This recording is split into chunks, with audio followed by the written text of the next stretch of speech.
"I'm going to embarrass him and make him quit," said Jake Paul during the press conference, as he talked about his upcoming opponent.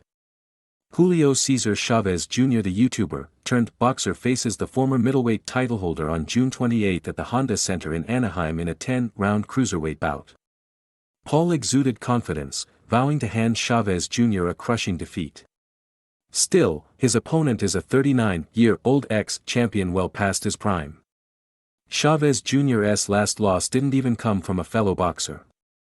A former UFC champion inflicted it. Yet, suggesting that perhaps it's too early to count him out, recent footage of Chavez Jr.'s training has sparked renewed interest in the fight. Amid these discussions, Jake Paul offered a thoughtful reflection on how the fight might unfold. He even compared Chavez Jr. to the first professional boxer he faced, Tommy Fury. His Most Valuable Promotions (MVP) shared an exclusive video. At his home, the former Disney star discussed the nitty-gritty of the June 28 showdown. He sounded quite confident and insisted that it would be his best performance today. "Styles make fights, and Chavez is a come-forward fighter who keeps his hands up. Which opens up a lot of holes for me to hit him, and the way our styles match up, he's just going to get picked apart. And I haven't really been able to showcase my full new skill set to the world." According to the Ohioan, "It's going to be an offensive war." The interviewer asked him what Chavez Jr. brings to the table that's different from opponents like Mike Tyson or Mike Perry. So Jake Paul replied, "Chavez is definitely the most experienced fighter I've fought to date, and he still has his youth. And he basically knows that this is do or die for him." Naturally, the conversation turned to Paul's first loss, which came at the hands of Tommy Fury. Both Chavez Jr. and Tommy Fury are both orthodox fighters. "How do you think that Chavez Jr. compares to Tommy?"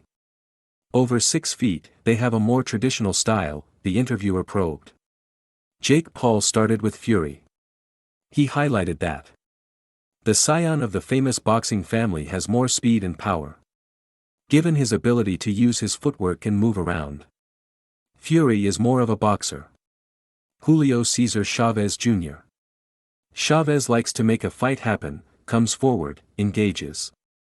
Is more methodical, takes his time, and goes a lot to the body, Paul said. That's a surprisingly detailed technical assessment coming from a fighter often criticized for lacking traditional boxing credentials. For Chavez Jr., there's a lot on the line. It was 2012 when he lost the middleweight title to Sergio Martinez. However, since then, Chavez Jr.'s career has been defined by inconsistency. Most notably a one-sided loss to Canelo Alvarez in 2017, followed by extended absences from the ring. It took him 2 years to bounce back from that match.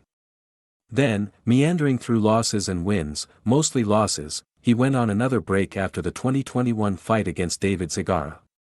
Many boxing purists mock Jake Paul for fighting aging or inactive opponents. However, it's worth noting, Chavez Jr., despite being 39, might see this as a final opportunity to secure a meaningful win. Plagued by setbacks in and out of the ring, he may be fighting not just for redemption but to cement his legacy. Oscar de la Hoya, speaking about Chavez Jr.'s chances, said, "I've talked to the father and he says, look, if my son shows up to the ring the way I've seen him in the last few months, I think he said last 6-7 months, he goes, yeah, he's gonna knock out Jake Paul." So, as Jake Paul pointed out, fans could see a real battle this time. Perhaps even a thrilling contrast to his much-criticized Tyson square up. What do you think? Does Jake Paul's comparison between Tommy Fury and Julio Cesar Chavez Jr. hold weight, and could this fight surprise us all?